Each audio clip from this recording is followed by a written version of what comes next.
Hello बच्चों, welcome back to the channel. क्या हाल चाल, कैसे हो आप सब? आई होप आप सब बढ़िया होगे, मस्त होगे। तो बच्चों, हम लोग कर रहे हैं Indian economic development chapter number 5 rural development. तो चलिए कंटिन्यू करते हैं इस चैप्टर को और आज खत्म करते हैं इस चैप्टर को।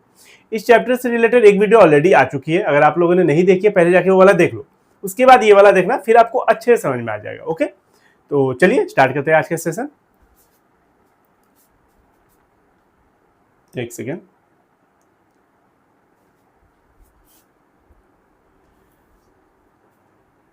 चलिए, तो आज का हमारा पहला टॉपिक है प्रधानमंत्री जन धन योजना। ओके, तो अच्छे से डिटेल में समझेंगे। ओके, वीडियो थोड़ी लंबी हो सकती है, फिर भी हमें डिटेल में करना है हर चीज। देखिए क्या है प्रधानमंत्री Jan Dhan Yojana is a major financial mission of the government of India. It was launched on August 28, 2014। देखिए, एक स्कीम आई थी, ओके, जो प्रधानमंत्री मोदी जी ने लाया था, प्रधानमंत्री जन धन योजना। इस स्कीम के तहत जीरो बैलेंस से बैंक अकाउंट ओपन कर सकते थे लोग। ओके, मेन मिशन ये था कि हर घर में हर व्यक्ति का एक अपना अकाउंट हो। ओके, जैसे आपने देखा होगा कि जब भी आप बैंक अकाउंट ओपन करने जाते हो तो कम से कम 5,000, 10,000, 2,500 रुपया मिनिमम बैलेंस आपको चाहिए होता है, बट यहाँ इस अकाउंट में ऐसा नहीं था। ओके, तो देखते हैं। एक चीज देखो, एक चीज तो आपको फुल फॉर्म पूरा याद रखना है, फुल फॉर्म। ओके, और दूसरा डेट्स वगैरह। ओके, तो फिर से एक बार देखते हैं। तो प्रधानमंत्री Jan Dhan Yojana PMJDY is a major financial mission of the government of India. Government of India okay का मिशन एक था। मिशन ये था, गोल, प्राइमरी गोल ये था कि हर घर में, हर घर के हर व्यक्ति का अपना एक अकाउंट हो। ओके, बैंक अकाउंट हो। It was launched on August 28, 2014। ये आपको याद रखना है। Its primary goal is to connect every household, एकदम ध्यान से देखना ये वाला, every household in the country with a bank account. Okay, bank account से कनेक्ट कर देना हर व्यक्ति को, and to open an account without any minimum balance, that is zero balance. That is zero balance. अगर आपके account में zero balance भी है तो आपका अकाउंट बंद नहीं होगा, आपका खाता बंद नहीं होगा, चलता रहेगा। कोई दिक्कत? कोई दिक्कत नहीं। These bank holders are also entitled to get 1 to 2 lakh accidental insurance. अब देखो, जीरो बैलेंस के साथ साथ क्या क्या फायदा है आपको? 1 से 2 लाख तक का एक्सीडेंटल इंश्योरेंस भी आपको मिलेगा। Okay, and overdraft facility up to 10,000 तक का ओवरड्राफ्ट फैसिलिटी। ओवरड्राफ्ट फैसिलिटी मतलब आपके अकाउंट में अगर मान लो 10 रुपया है, फिर भी आप 10,000 तक का काम कर सकते हो उस अकाउंट से। ओके, 10 मतलब एक तरह का आपका लोन समझ लो। ओके, तो overdraft facility up to 10,000 rupees, and get their wages, old age pension and other social security payment of the government transfer to bank account. अब इस बैंक अकाउंट में आपका पेंशन वगैरह आ जाएगा। ओके, जो आप काम करोगे, मतलब रेगुलर जैसा सेविंग बैंक अकाउंट होता है वैसा ही है, बस इसके फायदे यही है कि जीरो बैलेंस है फिर भी आपका अकाउंट चल रहा है। 1 से 2 लाख तक का एक्सीडेंटल इंश्योरेंस भी हो रहा है, आपका ओवरड्राफ्ट फैसिलिटी भी 10,000 तक का मिल गया। और क्या चाहिए? ओके, और क्या चाहिए इंसान को? चलिए आगे बढ़ते हैं। यहां तक आपने स्क्रीनशॉट ले लिया होगा। More than 40 crore bank account have been open till now. देखो कितना, 40 करोड़। ओके, ये डेटा आपको याद रखना है। And it has indirectly promoted thrift habit and lead to efficient allocation of financial resources particularly in the rural area. देखो, ये एक आदत लग गया। ओके, इस बैंक अकाउंट जो ये प्रधानमंत्री जनधन योजना आया, ये इससे आदत लगवा दिया कि हर घर में अकाउंट होगा, हर व्यक्ति का अपना एक बैंक अकाउंट होगा, क्योंकि जीरो बैलेंस है। जाना है बस अकाउंट, खाता खुलवा के आ जाना है बैंक में। पैसे की तो जरूरत उस समय तो नहीं है। ओके, बाद में आप डलवा सकते हो पैसे। ओके, तो ये एक हैबिट हो गया लोगों का। Okay, mainly in rural area. फिर bank have also mobile fund for more than 140 crore, 1,40,000 crore का मोबिलाइजेशन हुआ फंड का। सॉरी, मोबिलाइजेशन हुआ फंड का। मोबिलाइजेशन का मतलब होता है, अब मान लो आप बैंक में रखे। ओके, हर कोई तो जीरो बैलेंस नहीं रखेगा ना, कुछ लोग 10,000, 20,000, 50,000, लाख रुपया अपने हिसाब से रखा, तो वो बैंक उस चीज को यूज की। बैंक ने उस पैसे को बैंक अपने पास नहीं रखा, बैंक ने लेंड कर दिया किसको? जिसको जरूरत है, लोन वगैरह दे दिया। ओके, बड़े बड़े बिजनेसमैन को वहां से इंटरेस्ट आ रहा है, तो मोबिलाइज हो गया फंड। जो पैसा घर में पड़ा हुआ था वो पैसा मोबिलाइज हो गया। यही मेन मोटो था आपका प्रधानमंत्री का और हमारे इंडियन गवर्नमेंट का। ओके, कि पैसा पड़ा ना रहे घर पे, पैसा मोबिलाइज हो, ओके, सही कामों में लगे, जिनको जरूरत है उनको लगे। तो यहां तक कोई दिक्कत नहीं। अब आगे बढ़ते हैं।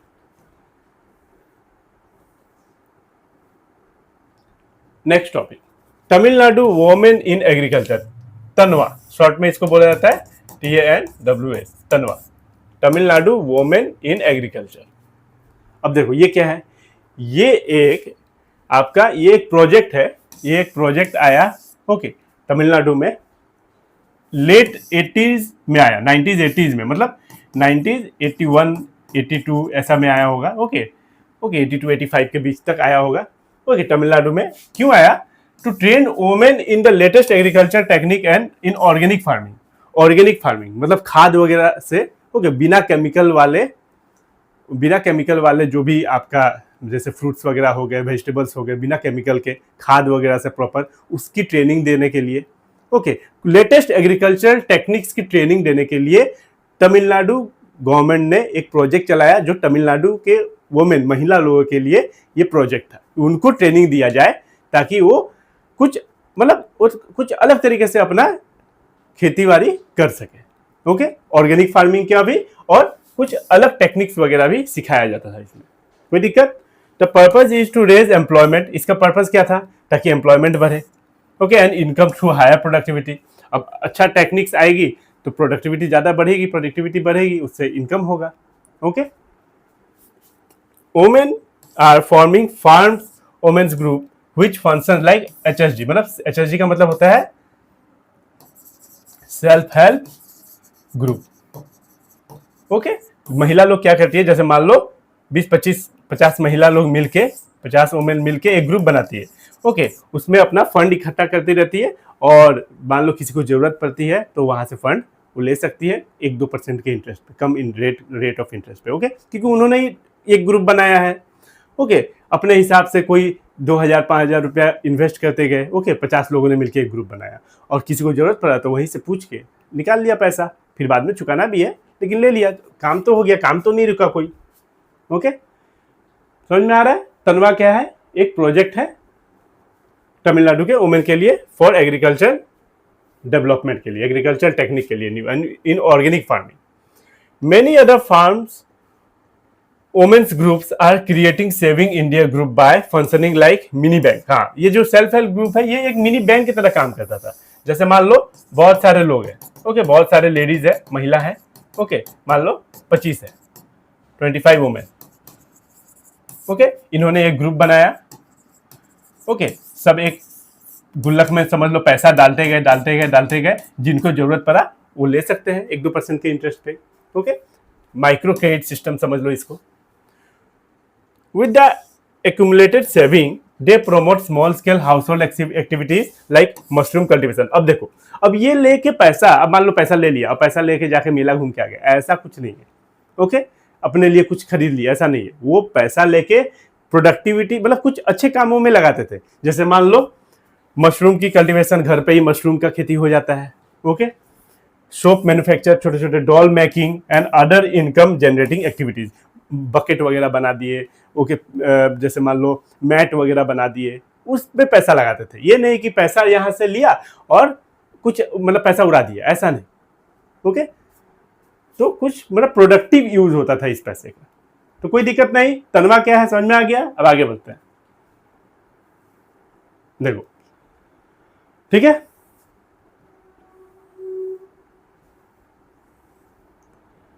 नेक्स्ट टॉपिक है हमारा एग्रीकल्चर मार्केट सिस्टम। चलिए, rural people not only face problem with regard to finance but also encounter difficulties in marketing their goods.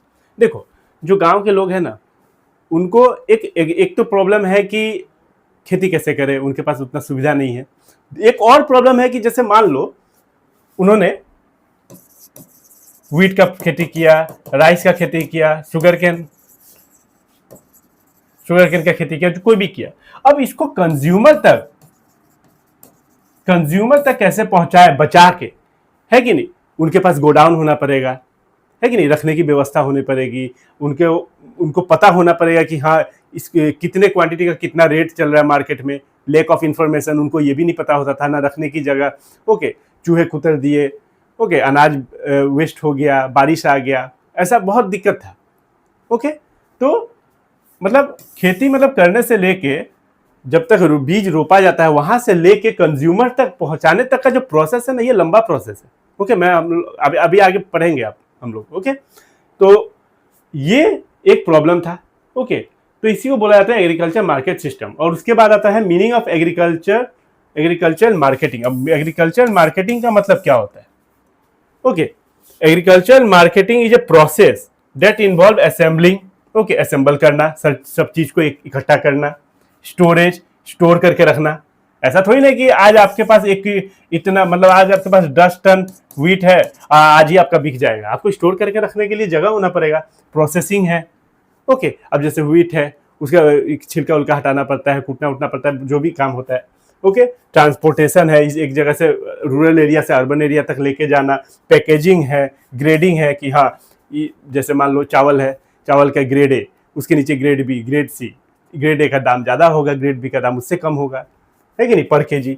And distribution of different agricultural commodities across the country, और पूरे country तक फैलाना है। तो ये एक छोटा प्रोसेस नहीं है। ओके, ये एक छोटा प्रोसेस नहीं है। हार्वेस्टिंग से लेके कंज्यूमर तक सेल करने तक लंबा प्रोसेस है। ओके, तो मीनिंग ऑफ एग्रीकल्चरल मार्केटिंग का मतलब क्या होता है, एक बार फिर से देख लो, बहुत इंपॉर्टेंट है ये। Agricultural marketing is a process that involve क्या क्या है, assembling, storage, processing, transportation, packaging, grading and distribution of different agricultural commodities across the country. कोई दिक्कत नहीं। It includes the service involve. एक और डेफिनेशन है छोटा सा, एग्रीकल्चरल मार्केटिंग का मतलब it includes the services involve in the moving the agriculture product from farm to ultimate consumer. Agriculture product farm से लेके अल्टीमेट कंज्यूमर तक का पहुंचाने का जो प्रोसेस है उसको बोलते हैं एग्रीकल्चर मार्केटिंग। आगे बढ़ते हैं, ये बहुत इंपॉर्टेंट है एग्रीकल्चर मार्केटिंग। देखो आपको दिखाई दे रहा होगा अच्छा से, क्रॉप्स are assembled, उसके बाद they are stored in warehouse, they are processed, they are transported to urban area. Okay, goods are distributed different customer, okay, shopkeepers.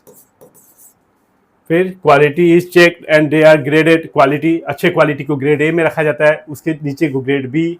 Okay, छठा नंबर। सातवां दे आर पैक्ड, उसके बाद जाके पैक होने के बाद फिर सेल करो। ओके, ये लंबा प्रोसेस है कि नहीं बताओ, बोलने में तो 1 मिनट नहीं लगा। तो आपको ये देख के पता चल गया होगा, इसका स्क्रीनशॉट आप ले लो। आगे बढ़ते हैं, देखो प्रॉब्लम फेस्ड बाय फार्मर्स। अब देखो प्रॉब्लम क्या क्या फेस करते हैं फार्मर्स।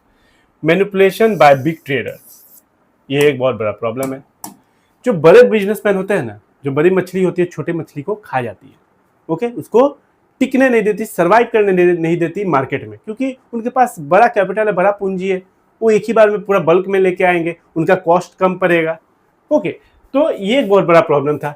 अब मैनिपुलेशन कैसे, रूरल जो गांव के लोग हैं उनको तो पता है नहीं कि कितना किलो बिक रहा है। ओके, वो मान लो 1 किलो का 5 रुपया दे के भी खरीद लेते थे और 5 रुपया का 50 रुपया में बेच देते थे कंज्यूमर को। मतलब बीच में जो ये है ना, जैसे मान लो फार्मर, उसके बाद आता था ट्रेडर्स, उसके बाद आता था कंज्यूमर्स। मतलब यहां से यहां तक पहुंचाना है, और बीच में कौन है, ये मिडलमैन, ये बीच में है ट्रेडर। सारा काम ये गड़बड़ कर देता था, क्योंकि अब ये तो इसको बेचेगा, हाँ ये इसको बेचा 5 में और ये इसको बेच दिया 50 में। ओके, तो फार्मर को क्या ही मिला, 5 रुपया मिला, और ट्रेडर को कितना मिला, 50 रुपया मिला। Prior to independence, farmers suffered from faulty weighing and manipulation of account while selling their produce to trader। देखो जो मैंने बोला, ट्रेडर क्या करते थे। अब मान लो एक तो देखो ये पिक्चर देख के आपको समझ में आ रहा होगा, एक तो क्या करते थे, इतना ज्यादा सामान का इतना कम पैसा देते थे। एक तो ये, क्योंकि उनको पता नहीं था, लैक ऑफ इंफॉर्मेशन, उनको पता नहीं था कि क्या रेट चल रहा है। ओके, दूसरा, अब वेटिंग मशीन को घपला कर देते थे, ओके, चुंबक उम्बक लगा के या कोई भी, तो उनको वो लोग उतना ध्यान नहीं देते थे, तो वेटिंग का भी प्रॉब्लम है, ओके, अकाउंट का भी प्रॉब्लम। अब मान लो क्रेडिट में ले लिए, ओके, 3-4 महीने का पैसा दिया, 1 महीने का घपला कर दिया, तो ये सब बहुत कुछ भी करके मतलब घपला कर देते थे, ओके, ट्रेडर्स लोग, मेनली ट्रेडर्स लोग। फिर number 2, lack of market information तो था नहीं। Farmers were often force to sell at low price due to lack of required information on price prevailing in the market. उनको पता नहीं चल रहा है कि मार्केट में क्या प्राइस चल रहा है, ओके, और वो इसलिए भी डरते थे कि अगर मान लो नहीं बेचेंगे तो उनका परा सामान खराब हो जाएगा, उनके पास वेयर हाउस का फैसिलिटी, गोडाउन का फैसिलिटीज वगैरह भी नहीं है, तो जो प्राइस मिलता था लो प्राइस में बेच देते थे। Farmer did not know the correct market price, okay, तो मार्केट प्राइस पता है नहीं, जो मिला उसी में बेच दिया ट्रेडर को, ओके, तो मेन काम गड़बड़ करता था ट्रेडर ही। लैक ऑफ स्टोरेज फैसिलिटी है नहीं, they also did not have proper storage facilities to keep back their product produce for selling later at better price. वो रख ही नहीं पाते थे कि बाद में अच्छा प्राइस में बिकेगा, लेकिन अब तब तक रखेंगे तब तक इनके पास अब बारिश आ गया तो, या चूहे ने कुतर दिया, या कुछ भी खराब हो गया, तो रखने के लिए जगह तो है नहीं, तो बेच देते थे कम प्राइस में। Even today more than 10% of goods produce in the farms are wasted due to lack of storage. आज भी 10% तो खराब हो ही जाते हैं, ओके, जितना अमाउंट मान लो 10 टन आया तो उसका 10% खराब आज भी हो जाता है। देखो क्या हाल था रखने का, ये ऐसा तो था नहीं, ओके, ये वाला था, तो ओके, ऐसा होना चाहिए ना गोडाउन, लेकिन ऐसा था नहीं उनके पास, ऐसे इस तरीके से रखते थे, खराब हो जाता था अनाज, ठीक है। Therefore government intervention become necessary to regulate the activities of private trader. तो गवर्नमेंट का आना जरूरी था बीच में, ओके, गवर्नमेंट इंटरवेंशन मतलब गवर्नमेंट को बीच में आना संभालने के लिए कि हाँ ये फार्मर के साथ जागती हो रहा है, तो ओके, हमें अब कुछ करना होगा, ये जो ट्रेडर है ये फार्मर को खत्म कर देंगे। चलो, बीच में जो ट्रेडर है कंज्यूमर तक तो डायरेक्ट पहुंच नहीं पाते थे। Measures to improve agriculture marketing, अब कुछ मेजर्स हैं जो एग्रीकल्चर मार्केटिंग अच्छा करने के लिए लिया गया। Number 1, regulated market. देखो अब क्या किया गया रेगुलेटेड मार्केट में, ध्यान से समझना। गवर्नमेंट स्टार्टेड मंडीज और मार्केट व्हिच, ये मार्केट है, ये व्हिच है, अलग अलग है, ठीक है। Market which had transparent market condition. Government ने क्या किया, गवर्नमेंट देखो हुआ क्या, देखो 3 लोग थे इसमें, एक थे गवर्नमेंट, एक है ट्रेडर, एक है अब मान लो फार्मर। तीनों लोग अपना अपना रिप्रेजेंटेटिव रख लिए। गवर्नमेंट का भी रिप्रेजेंटेटिव होता था, एक कमिटी बनाया गया, ओके, एक मार्केट कमिटी बनाया गया, ओके, पहले समझ लो फिर मैं पढ़ लूंगा।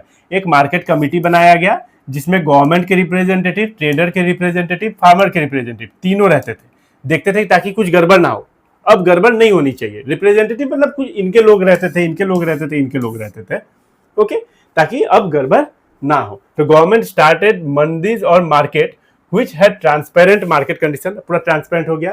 Farmers were safe from manipulation and got better price for their produce which is monitored by the, अब कौन मॉनिटर करता था, मार्केट कमिटी। मार्केट कमिटी में कौन रहता था, गवर्नमेंट के रिप्रेजेंटेटिव, ट्रेडर के रिप्रेजेंटेटिव, फार्मर्स के representative, including representatives of the government, farmer and trader. कोई दिक्कत, अब कोई दिक्कत नहीं हो रहा था क्योंकि अब सब कुछ ट्रांसपेरेंट हो गया, इनको भी पता चल रहा है क्या चल रहा है, इनके रिप्रेजेंटेटिव को भी पता चल रहा है, इनके रिप्रेजेंटेटिव को भी पता चल रहा है। Infrastructural facilities, the government aim, clear कर देते हैं, the infrastructural facilities. Number 2, the government aims to provide physical infrastructural facilities like road अच्छा कर दो, रेलवे कर दो, वेयर हाउस कर दो, गोडाउन दे दो, कोल्ड स्टोरेज दे दो, आलू वगैरह को कोल्ड स्टोरेज में रखा जाता था, ओके, वेयर हाउस अच्छा खासा रहेगा तो वो अपना स्टोर करके रखेंगे, जब प्राइस हाई होगा तब बेचेंगे, लो प्राइस में बेचने की जरूरत नहीं पड़ेगी, सामान भी खराब नहीं होगा। रेलवेज का, रोड का, ताकि दूर दूर तक अर्बन एरिया तक सामान पहुंच सके। गांव में रोड अच्छे नहीं होते थे तो गांव में रोड अच्छा किया गया ताकि सामान पहुंचाना, गांव से शहर में पहुंचना चाहिए ना सामान। And processing unit, the current infrastructural facilities are quite inadequate to meet the growing demand and need of the need to be improve. तो अभी भी इंफ्रास्ट्रक्चरल फैसिलिटीज उतनी अच्छी नहीं है जितनी होनी चाहिए। तो कोई भी चीज़ अभी उतना अच्छा परफेक्ट है नहीं, ओके, गांव की हालत अभी भी खराब ही है। तो इस तरीके से अगर रहेगा रोड वगैरह, रेलवे वगैरह, तो ज़्यादा अच्छा रहेगा। ये क्या है, तीसरा, कोऑपरेटिव मार्केटिंग, अब ये क्या है? कोऑपरेटिव सोसाइटी होता है ना, जैसे मान लो छोटा सा कोऑपरेटिव सोसाइटी का बात करते हैं। आपने क्लास 11 BST में पढ़ा होगा। ओके, जैसे मान लो बहुत सारे लोग हैं। ओके, मान लो 25 लोग हैं, 25 लोग मिलके एक कोऑपरेटिव सोसाइटी बनाया। ओके, अब इसमें मान लो ये लोग एक साथ मिलके काम करते थे। जैसे मान लो रॉ मटेरियल जाना है तो साथ जाते थे एक साथ, ताकि वजन पड़ता है, सब साथ मिलके काम करेंगे। अगर रॉ मटेरियल किसी सप्लायर से लाना है तो एक साथ जाएंगे तो कम दाम में लेके आ सकते हैं। ओके, मान लो इनका कोई चीज़ का काम है, मान लो फर्नीचर का काम है, तो एक साथ जाएंगे लोग तो काम अच्छा कर पाएंगे। ओके, हम लोगों ने ये क्लास 11 में पढ़ा था। और बेचना भी होगा तो अच्छे दाम पे बिकेगा, क्योंकि इन लोग का एक यूनिट बना हुआ है, एक साथ है। तो उसी तरीके से कोऑपरेटिव मार्केटिंग क्या है? The aim of cooperative marketing is to realise fair price for farmers product. Farmers का जो प्रोडक्ट है वो फेयर प्राइस में बिके। ओके, अगर मान लो 20 लोग 50 लोग अगर मिल के एक काम कर रहे हैं, मान लो गन्ने का ही खेती है। ओके, और सब मिल के अगर काम करे, सब मिल के एक कोऑपरेटिव सोसाइटी बना ले, तो वो जब बेचेंगे तो उनका वजन भी पड़ेगा। ओके, वो जो बात बोलेंगे कि हाँ हमारे पास बल्क में सामान है, हमारे पास गन्ना बहुत सारा है। ओके, चीनी फैक्ट्री में गए उसको बेचने के लिए, तो उनको फेयर प्राइस भी मिलेगा। Okay, cooperative marketing is a system in which the farmers pool their marketable surplus of crop and distribute the sale proceeds on the basis of each individual share. देखो, मतलब cooperative marketing is a system, एक system है in which the farmer pool their marketable surplus, जितना उनके पास होता था, pool मतलब इकट्ठा करना। सबके पास मान लो 50 लोग हैं, 50 लोग एक साथ आए। ओके, तो जितना उन लोगों के पास है एक साथ कर लिया। Okay, and distribute the sale proceeds on the basis of, बेच दिया और बेचने के बाद जो भी पैसा आया आपस में डिवाइड कर लिया। ओके, अब सबसे बड़ा कोऑपरेटिव सोसाइटी क्या है? Milk cooperative in Gujarat. आपने सुना होगा अमूल, आनंद मिल्क यूनियन लिमिटेड। ओके, ये सबसे बड़ा कोऑपरेटिव और सक्सेसफुल कोऑपरेटिव है। हम लोग अमूल दूध पीता है इंडिया, आपने देखा ही होगा एडवर्टाइज, कौन नहीं जानता है अमूल को। तो Amul cooperative in Gujarat have been very successful in transforming the social and economic condition of the Gujarat and some other part of the country. तो जितने भी लोग, अब ये होता क्या है, देखो गाय भैंस बहुतों के पास है। ओके, इसके पास है 50, इसके पास है 60। ओके, बहुत सारे लोग हैं जिनके पास है, बहुत सारे लोग हैं। ओके, मान लो हजारों लोग हैं। अब हजारों लोग अलग अलग नहीं बेचते, लोग एक कोऑपरेटिव सोसाइटी बना लिए, एक साथ लेके आ गए। कहाँ पे कोऑपरेटिव सोसाइटी? अमूल के पास। ओके, अब इनके पास सब आया और जब बेचा जाएगा तो ये अपना शेयर अपना जो जितना बेचेगा। अब मान लो इसने दिया 100 लीटर, इसने 200 लीटर, इसने 300 लीटर, तो उस हिसाब से इन लोगों को शेयर मिल जाएगा। सेल होने के बाद जो भी प्रॉफिट होगा इन लोगों को मिल जाएगा। समझ में आ रहा है ना? आगे बताया हो, आपको समझ में आ गया होगा, बहुत ही आसान है। World's number 1 cooperative Amul crosses ₹1 lakh crore turnover in the financial year 2025-26। देखो, सबसे बड़ा कोऑपरेटिव सोसाइटी हमारे इंडिया का अमूल। आगे बढ़ते हैं।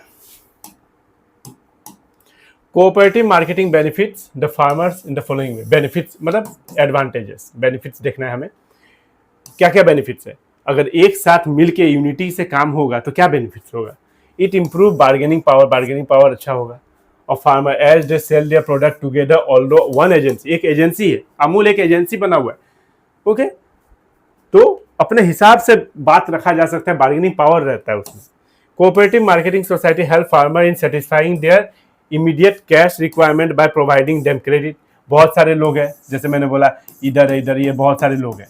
ओके, सब यहाँ पे पैसा जमा करते हैं, जिसको चाहिए होता है वो पैसा निकाल लेता है। ओके, 1-2% के इंटरेस्ट रेट पे। फिर चाहिए, मतलब देखा जाता है कि हाँ जेन्युइन कॉज है, उसके बाद पैसा मिल जाता है इनको। ओके, बैंक में जाने की उतनी जरूरत नहीं पड़ती। Cooperative society often have storage facility.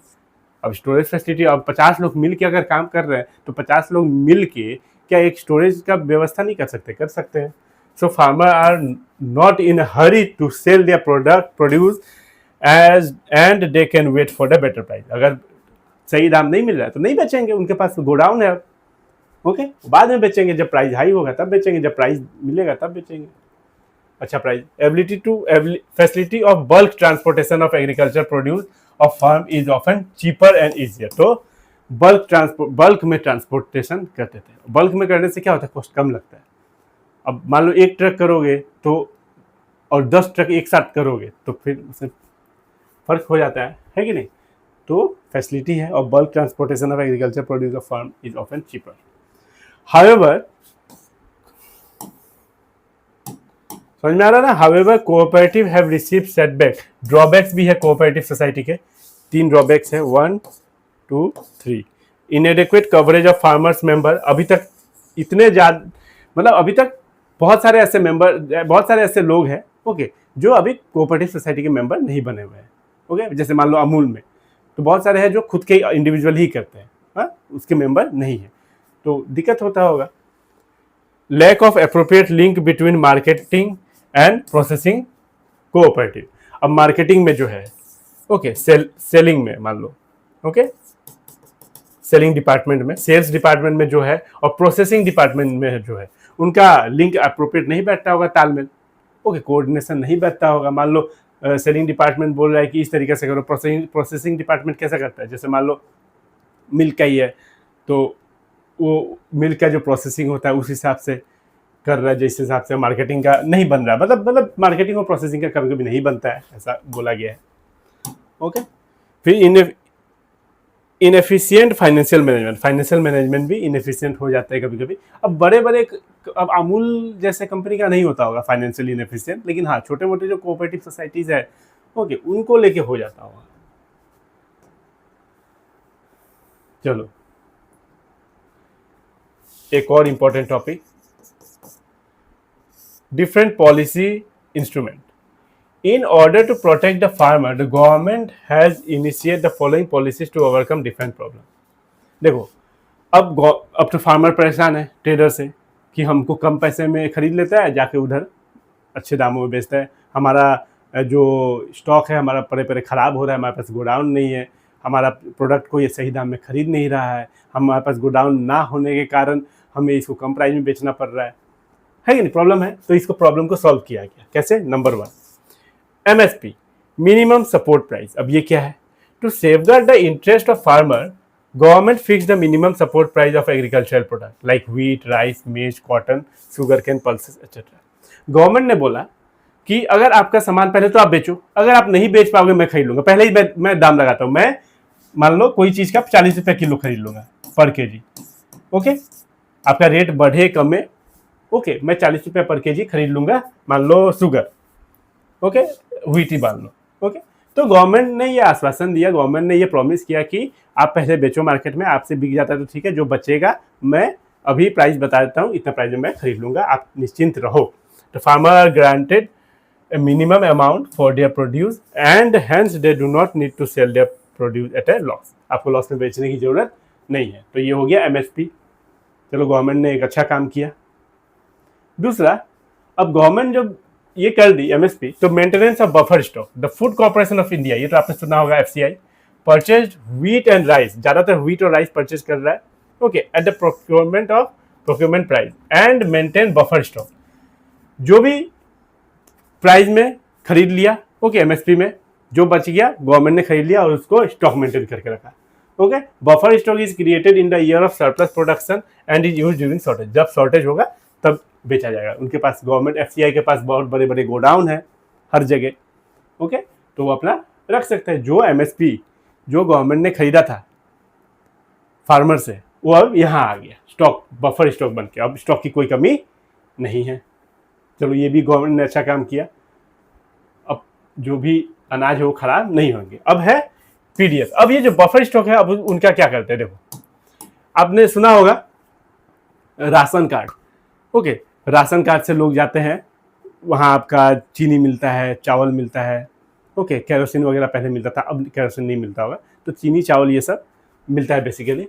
तो आपने देखा होगा ration shop okay, the public distribution system in our country operate through a network of ration shop and fair price shop. तो गवर्नमेंट वो जो बफर स्टॉक रखी थी उसको as a public distribution system ration shop के द्वारा sell कर देती है कम प्राइस पे। Fair price shop offer essential commodities like wheat, rice, kerosene, ये सब at a price below the market price से कम, to the weaker section of the society, जो बिलो पॉवर्टी लाइन है ओके, जो लोग बिलो पॉवर्टी लाइन है उनके लिए है ये। ओके, हालांकि कुछ लोग फ़ायदा उठा लेते हैं, जो बिलो पॉवर्टी लाइन नहीं है वो भी जाके फ़ायदा उठा लेते हैं इस चीज़ का, लेकिन गवर्नमेंट बहुत ही कम प्राइस में, मार्केट से बहुत कम प्राइस में इसको बेच देती है। ओके, ये देखो एक प्रॉब्लम फार्मर के लिए, वो पता ही नहीं चलता था कहाँ चुंबक लगा हुआ है, कहाँ क्या लगा हुआ है, तो वेटिंग का बहुत प्रॉब्लम हो जाता था, यहाँ लग गया। चलो आगे बढ़ते हैं। Emerging alternate marketing channel. अब देखो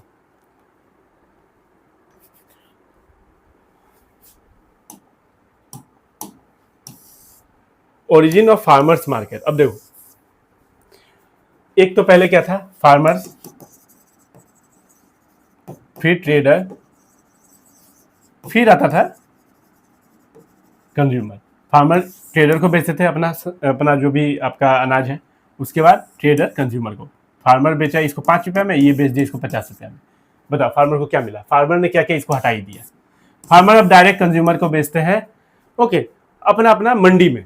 ओके, आपने सुना होगा शुक्रवार बाजार लगा हुआ है, बुधवार बाजार कभी कभी लगता था, कोई कोई एरिया में अलग अलग एरिया का अलग अलग नाम है। अब ओके, तो उसी तरीके से कुछ नाम है, जैसे farmers can increase their income if they directly sell their product to consumer. अब डायरेक्टली सेल करेंगे, ट्रेडर की कोई जरूरत नहीं है, डायरेक्टली सेल करेंगे।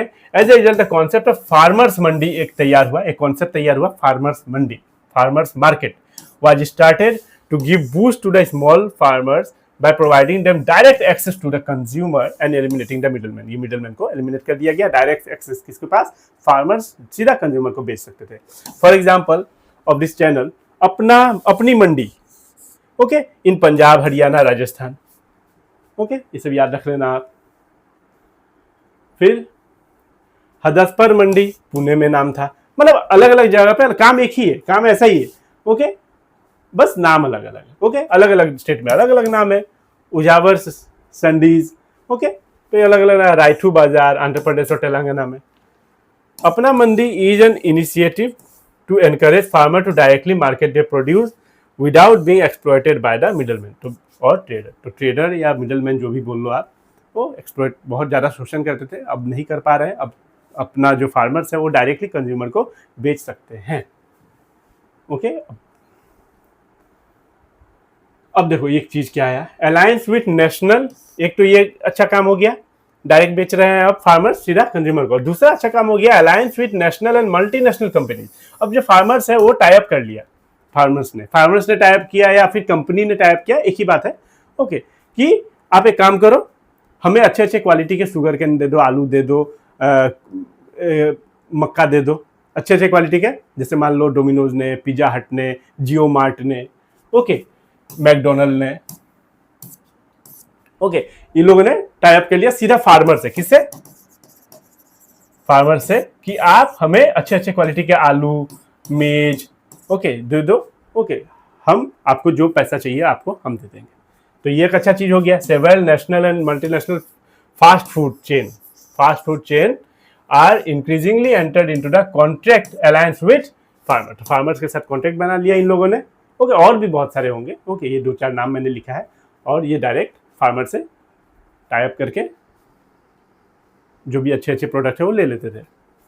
दे encourage the farmer to cultivate farm product, vegetable, fruit, ये सब एनकरेज करते थे, ये सब आप करो, हम लोग खरीदेंगे। ऑफ द डिजायर्ड क्वालिटी, अच्छे अच्छे क्वालिटी का प्रोडक्ट ये करो, उत्पादन करो। They provide them not only seeds वगैरह प्रोवाइड कर देते थे ये लोग, कंपनी वगैरह, and other inputs, but also assure procurement of the produce at pre decided price. बल्कि पहले ही बोले थे कि आपको मैं इतने प्राइस में खरीदूंगा, आप लोग करो अपना उत्पादन। ओके, अगर दाम गिरा भी रहेगा मार्केट में तो मैं जो बोल दिया मैं उसी प्राइस पे खरीदूंगा, ये बोल दिया जियो मार्ट ने या डी मार्ट ने। ओके, इट इज अर्ज that such arrangement will help in reducing the price risk of farmer. तो फार्मर्स के लिए भी अब उनके भी मन में शांति आएगी, चलो कोई बात नहीं, अब ये वादा किया गया है तो हमारे लिए अच्छा है। ओके, कॉन्ट्रैक्ट में रह के कि हमारा हम जो इतनी मेहनत कर रहे हैं हमें अच्छा फेयर प्राइस मिलेगा। Expand the market of farm product. ठीक है, तो बहुत है आसान। Diversification of agricultural activity. अब देखो, अब नेक्स्ट टॉपिक आया diversification of agricultural activity. Agricultural activity में डाइवर्सिफाई किया गया। अगर आप सिर्फ गेहूं का खेती करते हो तो सिर्फ गेहूं पे मत रहो, डाइवर्सिफाई करो, अलग अलग चीज। क्योंकि देखो एक खरीफ सीजन होता है, ओके, जून से अक्टूबर तक होता है शायद, हाँ, उतना दिन तक तो आपका काम चल जाएगा अच्छा खासा। उसके बाद क्या करोगे, बैठे रहोगे, आप अलग रास्ता अपनाओ। ओके, तो डाइवर्सिफाई करो अपने एग्रीकल्चरल एक्टिविटीज को। अगर आप व्हीट का सीजन हो गया, कमा लिया, अगर मान लो अच्छा से नहीं कमाया तो शुगर कैन है, ओके, शुगर कैन हो गया तो मेज है, तो इस तरीके से करो। तो it refers to shift from crop farming to other area of production for employment, other area, ठीक है। अगर मान लो आपके पास आपका खेती है, ओके, प्राइमरी आपका काम है खेती का, उसके अलावा आप मान लो गाय भैंस रख लो, दूध बेच के भी कमा सकते हो, है कि नहीं, पोल्ट्री फार्म खोल लो, उसके अंडे वगैरह बेच के, चिकन वगैरह बेच के कमा सकते हो। तो मतलब अपने काम को डाइवर्सिफाई करना, ओके, एक ही इनकम पे डिपेंड ना रहना, ओके, ये किया गया। It raise the level of income and reduce the over burden on agriculture. Over burden, ऐसे भी ओवर बर्डन ही है एग्रीकल्चर पे, लोग चाहिए 5 है 15 एक जगह पे, तो एग्रीकल्चर वैसे भी ओवर क्राउडेड है, ओवर बर्डन है, उसको रिड्यूस किया जाए और लेवल ऑफ इनकम भी बढ़ेगा उससे। तो diversification of agricultural product, okay, सिर्फ एक काम में नहीं रहना है, बहुत सारे ऐसे ऐसे काम है जो आप कर सकते हो। ओके, आपको देख के लग रहा होगा, मान लो ये है शुगर केन है, अगर मान लो जो भी है ये, अगर ये फेल हो गया तो आपके पास ये भी है, आपके पास गाय भी पालन है, पशुपालन है आपका, ठीक है। चलिए, रीजन फॉर डाइवर्सिफिकेशन, क्यों डाइवर्सिफिकेशन किया गया, जो मैंने अभी बोला वही कारण होगा। Okay, agriculture play very important role in the economic development, सही बात है। However, the vast majority of rural people work on land and there is a great risk in depending only on agriculture, क्योंकि रिक्स है, सिर्फ agriculture पे depend होना, ये रिक्स है हमारे लिए। The need for diversification arise because, क्यों अराइज हुआ, there is a greater risk in depending exclusively on farming for livelihood। सिर्फ फार्मिंग पे डिपेंड रहना ये एक रिस्क है। अगर मान लो उस साल बारिश अच्छी नहीं हुई तो, नहीं चला आपका तो, ओके, आपका मतलब अच्छे से उत्पादन नहीं हुआ तो, ओके, कुछ भी हो सकता है, मान लो अच्छे से पेस्टिसाइड इंसेक्टिसाइड्स वगैरह आप नहीं छिड़के, आपका फसल खराब हो गया, तो आप क्या करोगे उससे, तो फिर दिक्कत हो जाएगी, आपको 1 रुपया नहीं इनकम आएगा। Okay, to provide productive sustainable livelihood option to rural people, तो रूरल पीपल के लिए एक सस्टेनेबल लाइवलीहुड, एक ऐसा काम करो कि आपका चलता रहे, ओके, एक ही पे डिपेंड नहीं रहना है। अब इसमें बेनिफिट्स भी है, अगर आप अलग अलग काम करोगे तो ये बेनिफिट्स भी होगा। Benefits of diversification, much of the agricultural employment activities are concentrated in the kharif season. देखो खरीफ सीजन में होता है ज्यादातर तो कमाई ज्यादातर खेती खरीफ सीजन में ही है। During the rabi season it become difficult to find gainful employment. अब रबी सीजन में क्या करोगे, तब तो दिक्कत है, कमाई तो है नहीं। In the area where there is inadequate irrigation facility, irrigation facilities होगा तब तो रबी सीजन में ठीक है, वरना खरीफ सीजन ही है जो जून से अक्टूबर तक कमाने का सीजन है। So diversification into other sector is essential. Number 1, to provide supplementary gainful employment. Okay, अगर आप अलग जगह भी काम कर रहे हो, मान लो आप व्हीट मेज है, आप कैश क्रॉप से, आप फूड क्रॉप से कैश क्रॉप की तरफ शिफ्ट हो जाओ, व्हीट राइस से आप कॉटन जूट वहां शिफ्ट हो जाओ, तो आपका अच्छा खासा काम आ जाएगा। It enable them to earn higher level of income, अच्छा खासा कमा लोगे आप, एक जगह डिपेंड रहने से अच्छा, एक कमाई पे डिपेंड रहने से अच्छा। To enable rural people to overcome poverty and other trouble, अगर कमाई होगी तो आप गरीबी रेखा से ऊपर आ जाओगे और भी जो भी परेशानी है उससे भी दूर हो जाओगे। ओके, तो ये सब अच्छा काम हुआ फार्मर्स के लिए। अब आता है types of diversification, diversification of crop production. अब देखो क्रॉप प्रोडक्शन में डाइवर्सिफाई करना मतलब खेती ही करना है अलग अलग तरीके का, व्हीट है, राइस है, शुगर केन है, मक्का है, मेज है, तो अलग अलग करो। ये नहीं कि व्हीट पे डिपेंडेंट हुआ तो हुआ, नहीं हुआ तो नहीं हुआ, ऐसा नहीं। तो ये खेती ही करना है, बट शिफ्ट करना है सिंगल क्रॉपिंग से मल्टी क्रॉपिंग पे। इसका मतलब involve shift from single cropping to multi cropping. अगर आप एक ही कोई फार्मर एक ही काम करते हैं, जैसे गेहूं उगाना है, वो गेहूं का ही खेती करते हैं और दूसरा पे दिमाग नहीं लगाते, और जिस दिन चला नहीं चला जिस साल उस साल तो दिवालिया निकलेगा। और दूसरा है डाइवर्सिफिकेशन ऑफ प्रोडक्टिव एक्टिविटीज। अब इसमें involve shift of workforce from agriculture to other allied activities और नॉन एग्रीकल्चरल सेक्टर। मतलब इसका मतलब खेती ही करना है, एक मतलब सिंगल क्रॉप से मल्टी क्रॉपिंग में। इसका मतलब है खेती नहीं है, खेती के अलावा पशुपालन हो गया, ओके, हॉर्टिकल्चर हो गया, फिशिंग हो गया, ओके, ये सब है इसके अंदर। ओके, नॉन एग्रीकल्चरल सेक्टर में आपको जाना है एग्रीकल्चर से। इसमें एग्रीकल्चर सेक्टर में ही रहना है, लेकिन एक ही सेक्टर, एक ही मतलब क्रॉप में नहीं, फूड क्रॉप में नहीं, कैश क्रॉप में भी जाओ। ओके, चलो, डाइवर्सिफिकेशन ऑफ क्रॉप प्रोडक्शन। देखो, मक्का है, गेहूं है, शुगर केन है, ओके, बहुत सारा डाइवर्सिफिकेशन है। It involves a shift from single cropping system to multi cropping system. Single से मल्टी पे जाना है। Diversification involve a shift of cropping pattern from food grain to cash crop. Food crop से cash crop में आना। Basically the main aim of promote shift from subsistence farming to commercial farming. Okay, subsistence farming मतलब कि मेरे लिए इतना हो जाता है, मैं इतना खेती कर लेता हूं कि मुझे मेरे घर परिवार चल जाता है खा पी के, बस। ऐसा नहीं, कमर्शियल फार्मिंग, आप उसको बेच भी सको, आप उसे बेच भी सको, इस तरीके का दिमाग लगाना है।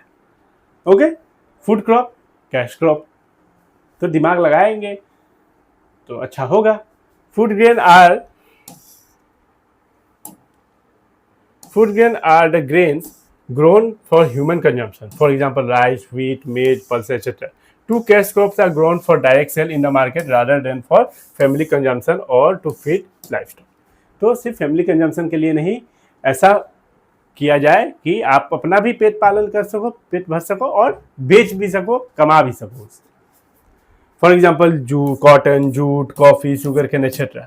Subsistence farming is the practice of growing crop only for one's own use। जो मैंने अभी बोला, subsistence farming का मतलब कि मेरे लिए इतना हो जाता है कि मेरा घर परिवार चल जाता है, मुझे बेचने से मतलब नहीं है। ऐसा नहीं करना है, आपको उससे ऊपर उठना है। आप इतना फार्मिंग करो कि आप खुद भी अपना काम कर सको, चला सको, पेट भर सको अपनी खेती से और कमा भी सको उससे बेच के। तो उसके लिए कैश क्रॉप पे आना होगा, मल्टी फार्मिंग करना होगा। ठीक है, तो ये सब एक डेटा है। वैसे शुगर केन कहाँ, उत्तर प्रदेश, महाराष्ट्र, कर्नाटका। कॉटन का गुजरात, महाराष्ट्र, तेलंगाना। Jute West Bengal, Assam, Bihar. चलिए, समझ में आ रहा है ना? ये एक देख लो। In India agriculture is still dominated by subsistence farming and farmer give prime importance to cereals like wheat, rice, maize in the cropping system. अभी भी सबसिस्टेंस फार्मिंग पे ही टिके हुए हैं लोग। ओके, अपना खाना पीना हो गया, पेट भर गया, बस। एक तो ये रहा, और ये देखो, diversification of productive activities, employment outside agriculture. Agriculture के अलावा आप क्या क्या कर सकते हो? Non farming private sector, animal husbandry, okay, पशुपालन, fishery, horticulture, animal husbandry, dairying, okay, dairy product वगैरह, मिल्क वगैरह, fisheries, horticulture, information technology, IT field में। ठीक है, As agriculture is already overcrowded है, मैंने बार बार बोला हूँ, a major proportion of the increasing labor force need to find alternate employment opportunity in other non-farm sector। तो एग्रीकल्चर को छोड़ के अलग जगह शिफ्ट होना ही होगा, क्योंकि एग्रीकल्चर वैसे भी ओवरक्राउडेड है। Okay, it would provide alternative avenues of sustainable livelihood and would rise the level of income. तो इससे क्या होगा, एक एक्स्ट्रा आपका इनकम जनरेट हो जाएगा और आपका लेवल ऑफ इनकम भी बढ़ेगा। Those sectors which have the potential but seriously lack infrastructure and other support includes traditional household based industry like poultry, craft, handloom, etc. तो those sector which have the potential, जिसके पास potential है लेकिन infrastructure की वजह से वो पीछे है, ओके, वो छोटा छोटा काम कर सकते हैं, पोल्ट्री वगैरह, क्राफ्ट वगैरह, हैंडलूम्स, हैंडीक्राफ्ट वगैरह का काम कर सकते हैं। ये भी एक अच्छा काम है। मतलब एग्रीकल्चर पे डिपेंड नहीं रहना है, यही कहा गया। चलो, non farm area of employment, animal husbandry, dairying, fishery, horticulture, information technology, ये 5 के बारे में हमें पढ़ना है 1 2 3 4 5। एनिमल हस्बेंड्री, पिक्चर देख के आपको पता चल रहा होगा मुर्गी पाल लिया है, ओके, गोट, शिप, काव, बफेलो, ओके। तो इससे आपका एग वगैरह आ गया, दूध आ गया, ओके। तो बहुत कुछ आप कर सकते हो, बहुत कुछ फार्मर्स कर सकते हैं, मैं आप बोलता हूँ, ओके। तो बहुत कुछ फार्मर्स ऐसा कर सकते हैं, बस आपको समझ में आने चाहिए। बहुत ही सिंपल तरीके से लिखा हुआ है बेटा, आप आराम से पढ़ सकते हो। फार्म्स एनिमल लाइक काव, बफेलो, गोट, शिप होगा ये, ओके।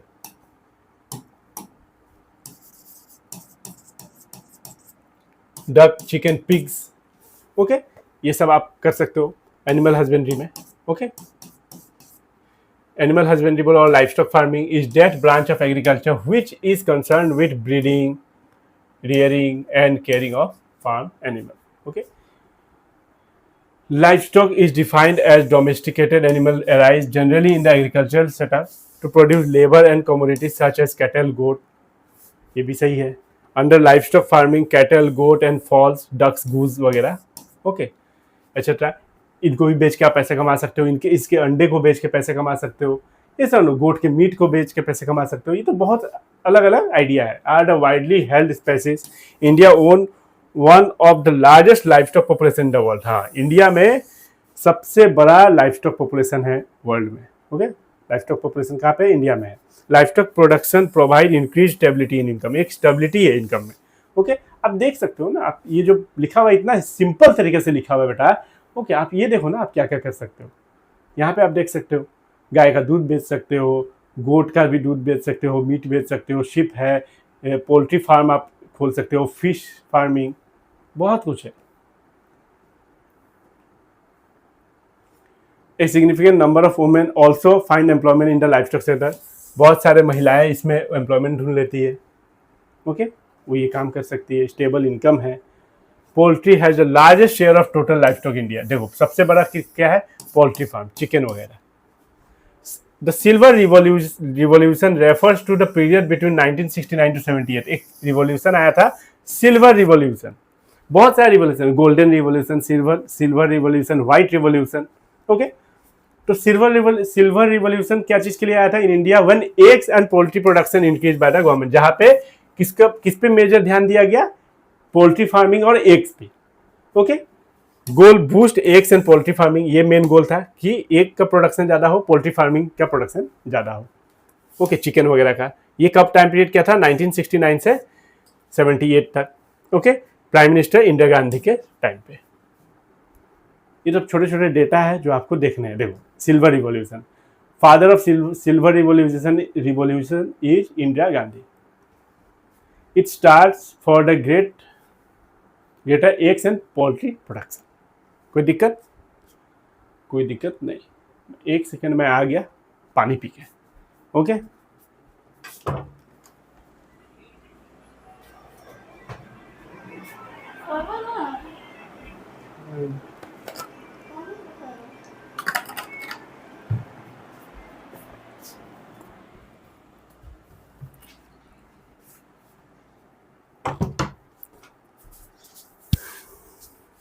ठीक है, आगे बढ़ते हैं। इवैल्यूएशन ऑफ लाइवस्टॉक फार्मिंग, मतलब प्रॉब्लम्स क्या क्या है।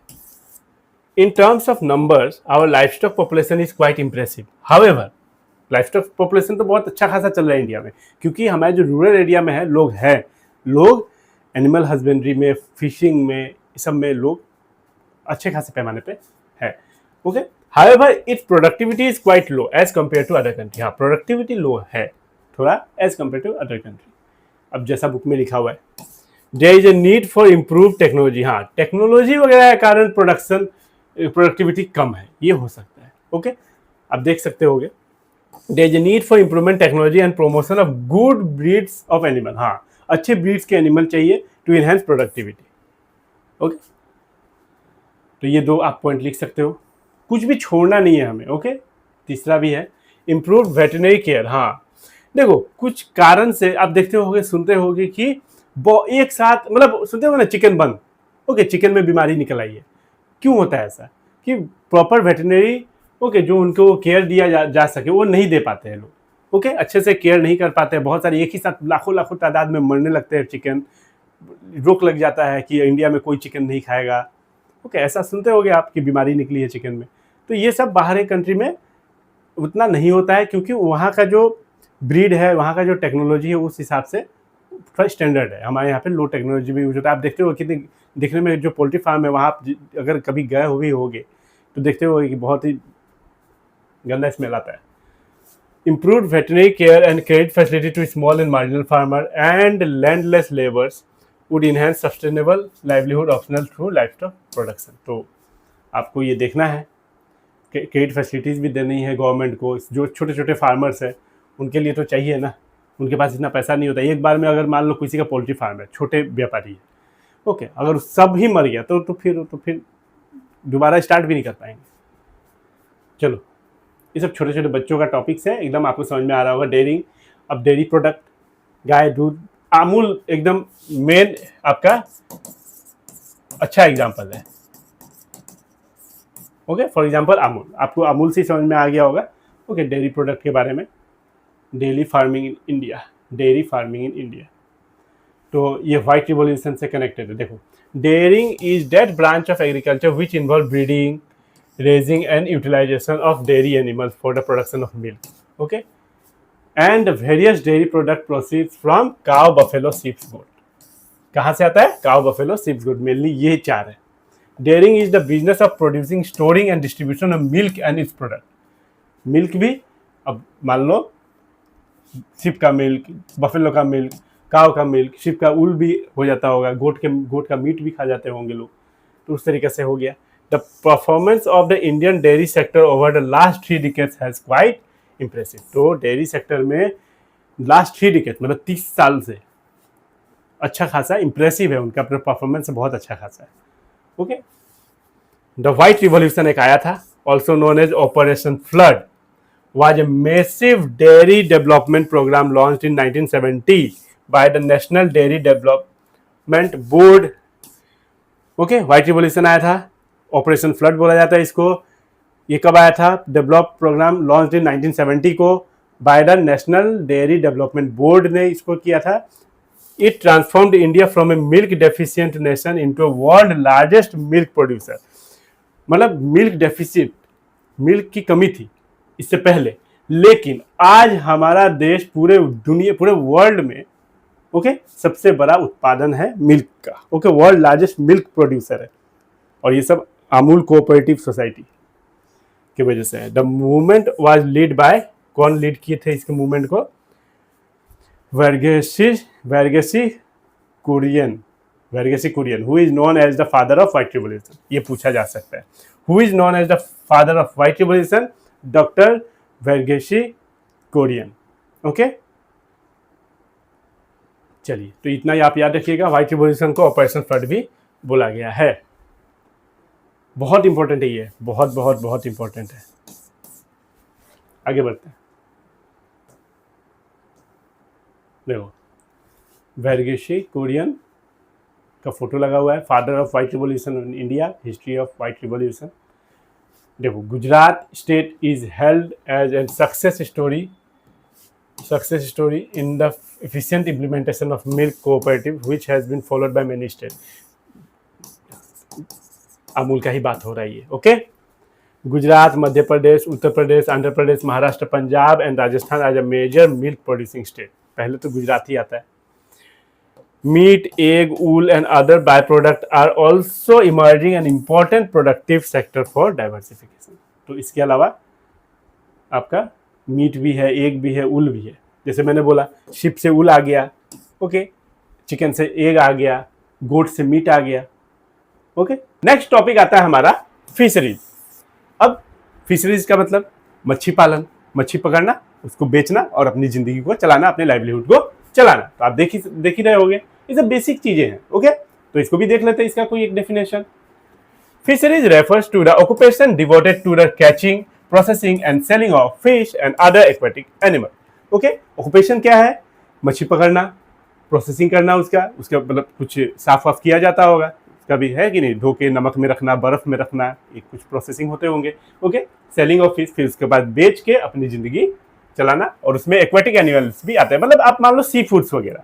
ओके, जैसे मान लो स्टार फिश हो गए, आपका लॉबस्टर हो गया, ये सब।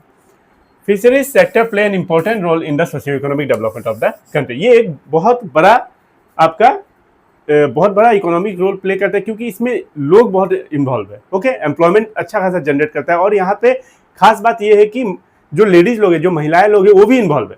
ओके, मान लो महिलाएं लोग अगर फिश कैचिंग करने नहीं भी जाती है, लेकिन जो बेचने का जो तरीका है, जो बेचती है महिलाएं, खासकर महाराष्ट्र वगैरह में, आंध्र प्रदेश वगैरह में, साउथ एरिया में महिलाएं लोग भी फिश मतलब सेलिंग में इन्वॉल्व है। ओके, वेस्ट बंगाल में भी है। ओके, महिलाएं लोग का योगदान सेलिंग में, मच्छी selling.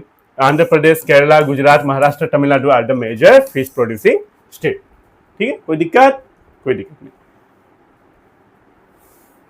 Important points about fishing ये भी देख लेते हैं। Fishing community regards water bodies as mother. अब देखो, जो वाटर बॉडीज है, seas, ocean, river, lakes, natural aquatic pond, streams, ये सबको क्या बोलते हैं वो लोग? मदर बोलते हैं, माँ मानते हैं। ओके, जो आपके मछुआरे हैं वो क्या मानते हैं? इन्हें माँ मानते हैं। आर कंसिडर्ड एज मदर और प्रोवाइडर, क्योंकि वो प्रोवाइडर है, मदर है, वो प्रोवाइड करते हैं ताकि ये लोग अपना जिंदगी चला सके, इनका ये काम है। As they provide life gaining source of the fishing community. ठीक है, volume of fish production. Presently fish production from island source contribute about 65% to the total fish production and the balance 35% comes from the marine sector, seas and ocean। तो देखो, अब ये चीज समझो, 35% कहां से आता है? Seize and ocean. ओके, समंदर वगैरह से आता है 35%। बाकी 65% आपका मान लो जैसे रिवर हो गए, पोन्ड हो गए, लेक हो गए, ओके, उस तरीके से आता है। Okay, 35% seas and ocean. अब बाकी जो 65% आता है वो छोटे छोटे पोन्ड हो गए, रिवर हो गए, ये सब जगह से उनका प्रोडक्शन होता है, फिश का प्रोडक्शन होता है। आगे बढ़ते हैं। Share of fishing in GDP. अब जीडीपी में कितना योगदान करती है fishing? The total fish production accounts for 0.9% of total GDP. Okay, GDP में योगदान कम है। In India West Bengal, Andhra Pradesh, Kerala, Gujarat, Maharashtra, Tamil Nadu are major fish producing state. ये तो हमने देखा ही। वोमेन पार्टिसिपेशन इन फिशिंग, जो मैंने बोला। ओके, महिलाओं का पार्टिसिपेशन अच्छा खासा है फिशिंग में। ओके, भले वो मच्छी पकड़ने जाए या ना जाए, पर उन्हें सेल करने का जिम्मेवारी ये लेती है। ओके, आप वेस्ट बंगाल चले जाओ, महाराष्ट्र चले जाओ, आंध्र प्रदेश चले जाओ, आपको देखने को मिलेगा। Even though women are not involve in active fishing. देखो, एक्टिव फिशिंग चाहे मच्छी पकड़ने में इन्वॉल्व हो या ना हो, ओके, बट सेलिंग में उनका बहुत बड़ा हाथ है। Still 60% of the workforce in export marketing and 40% in internal marketing are women. देखो, 60% वर्कफोर्स एक्सपोर्ट मार्केटिंग, ओके, बेचने वगैरह में, एक्सपोर्ट इंपोर्ट में, but 40% in internal marketing are women. There is a need to increase credit facility in the form of cooperative and self house group, या self help group भी आप बोल सकते हो, एक ही बात है। तो यहाँ पे क्रेडिट फैसिलिटी देने की ज़रूरत है। यहाँ इनका कोई भी उतना अच्छा खासा, जैसे मिल्क में था कोऑपरेटिव सोसाइटी, सबसे बड़ा कोऑपरेटिव सोसाइटी है मिल्क का, गुजरात में। उसी तरीके से फिशिंग में ऐसा कुछ अभी देखने को नहीं गया है कि बहुत बड़े कोऑपरेटिव सोसाइटी है, ओके, फिशिंग सेक्टर में, या फिर कोई सेल्फ हेल्प ग्रुप है, तो इसको क्रिएट करना जरूरी है। There is a need to increase, okay, होंगे, बहुत कम होंगे। For fishers women to meet their working capital requirement for marketing, क्योंकि इसमें भी बहुत सारे प्रोसेसिंग होता है, मार्केटिंग में खर्चा है, ओके, सेल मतलब मच्छी पकड़ने से लेकर फिश कैचिंग से लेकर सेल करने तक का बहुत सारा खर्चा, स्टोरेज का खर्चा, तो यहाँ इनको क्रेडिट फैसिलिटी देना जरूरी है। इस चीज़ की कमी है इनके पास। Problem faced in fishing. अब प्रॉब्लम क्या क्या है? A large share of fish worker families are poor, ज़्यादातर लोग गरीब ही हैं। Some of the major problem faced by this community includes widespread underemployment, okay, तो underemployment है इस सेक्टर में, ओके, लो पर कैपिटा इनकम, प्रति व्यक्ति आय, जो फिशिंग करके जो जीवन व्यापन कर रहे हैं उनका कमाई, प्रति व्यक्ति कमाई कम है। Absence of mobility of labour to other sector, जो काम ये लोग कर रहे हैं, जैसे मान लो जो मच्छी पालन या मच्छी पकड़ने का काम कर रहे हैं वो उसी में रह जाते हैं और कोई दूसरा चीज़ ढूंढते नहीं है या फिर उसी में फंसे रह जाते, निकल नहीं पाते, उससे आगे बढ़ नहीं पाते। High illiteracy rate and इनडेप्टनेस, okay, कर्जे में भी डूबे हुए हैं और इलिटरेसी रेट भी है। अब यहाँ से सबसे इंपॉर्टेंट चीज़ आ गया ब्लू रिवॉल्यूशन। हम लोगों ने बहुत चीज़ें देखे, व्हाइट रिवॉल्यूशन देखा मिल्क से रिलेटेड, ओके, फिर आपने ग्रीन रिवॉल्यूशन पढ़ा होगा, व्हीट और राइस ग्रो करना, चैप्टर 3 में पढ़ा होगा आपने, ओके। तो ग्रीन रिवॉल्यूशन पढ़ा हमने। अब आ गया blue revolution, refers to the remarkable growth and modernisation of world wide aquaculture and fisheries from the mid 20th century to the present, okay.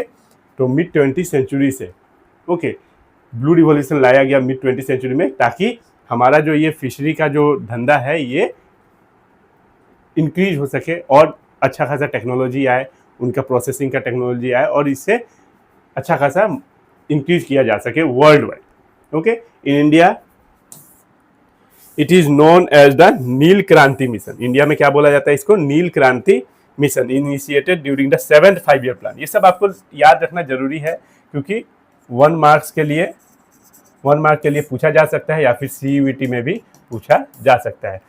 क्या था? ब्लू रिवॉल्यूशन आया ताकि फिशरीज के सेक्टर में चाहे टेक्नोलॉजी को लेके हो चाहे मार्केट को लेके हो, मॉडर्नाइजेशन आए, ओके, इम्प्रूवमेंट हो इसमें, ओके। मिड 20th सेंचुरी में आया था, इंडिया में इसे बोलते हैं नील क्रांति मिशन, ओके। और ये आया था 7th 5-year प्लान के दौरान 1985 से 1990। तो ये बहुत इंपॉर्टेंट है आपके लिए, ओके। आगे बढ़ते हैं। देखो ब्लू रिवॉल्यूशन आपको दिखाई दे रहा होगा।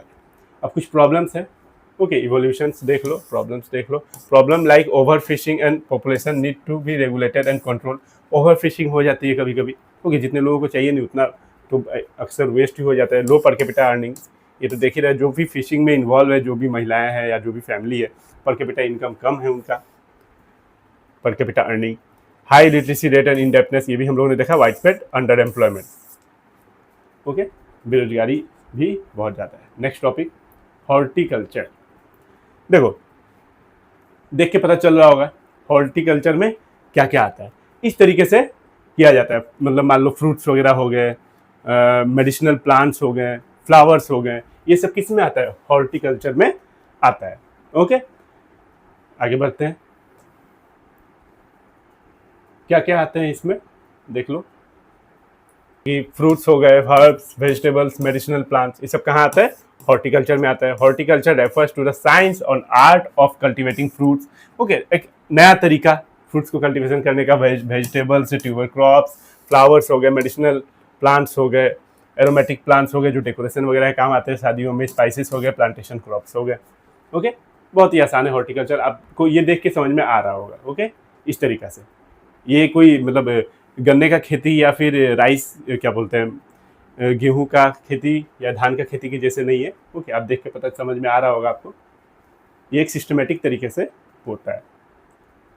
इंपॉर्टेंट पॉइंट्स अबाउट हॉर्टिकल्चर, चलो इसको देख लोगे तो और अच्छे से कॉन्सेप्ट क्लियर हो जाएगा। Contribution, horticulture sector contribute nearly 1/3 of the value of agricultural output and 6% GDP का 6%, ओके, जीडीपी का 6% योगदान किसका है? हॉर्टिकल्चर का है, क्योंकि इसमें बहुत चीज़ आते हैं ना, फ्रूट्स, वेजिटेबल्स, ओके, बहुत सारे मेडिसिनल प्लांट्स वगैरह आप तो देख ही रहे हैं, ओके। और आपका 1/3 मतलब एग्रीकल्चर का 1/3 ये संभाल के रखा हुआ है।